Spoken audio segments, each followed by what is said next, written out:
Good morning সবাইকে। এখন বাজে সকাল 9টা। কোকো আজ স্কুলে যাবে, এখন রেডি হয়ে গেছে। কোকোর স্কুলে আজ রাখি সেলিব্রেশন হবে, তাই এমনি নর্মাল ড্রেসে আজকে কোকো স্কুল যাবে। আর এদিকে দেখুন, কোকো আবার দুষ্টুমি শুরু করে দিয়েছে। ও যা করছে করুক, চাই এখন আমি ওর গিয়ে আগে টিফিনটা রেডি করে দিই।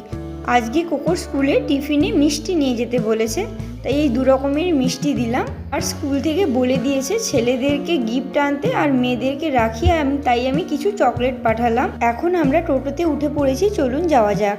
এদিকে স্কুলের গেটের সামনে কোকোর ফ্রেন্ড অদিতি দাঁড়িয়ে আছে কোকোকে রাখি পরাবে বলে। প্রথমে কোকো রাখি পরবেনি বলে একটু কান্নাকাটি করছিল, কিন্তু তারপরে পরেছিল। কোকোকে স্কুলে দিয়ে এখন আমি যাচ্ছি বাড়ি গিয়ে এবার রান্না করতে হবে, করে আবার কোকোকে আনতে আসবো। এখন বাজে দুপুর 1টা। কোকোর স্কুলও ছুটি হয়ে গেছে, তাই নিতে এসছি। ওই যে দেখুন কোকোকে নিয়ে আসছে, এবার ওকে নিয়ে বাড়ি যাব। এখন আমরা অপেক্ষা করছি টোটোর জন্য। এখন আমরা বাড়িতে এসে গেছি, আর এসে কোকো গেটের ভেতর ঢুকে একটু এরকম ছুটাছুটি দৌড়াদৌড়ি করবে, করে তারপরে ওপরে এসে এই বারান্দায় একটু ঘোরাঘুরির পর ও ঘরে যাবে।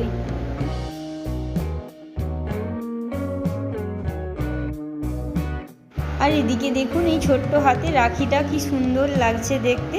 আর আপনাদের সবাইকে জানাই রাখি পূর্ণিমার শুভেচ্ছা। আর ভিডিওটি তাহলে আজ এ পর্যন্তই, আবার দেখা হবে নতুন একটি ভিডিওতে।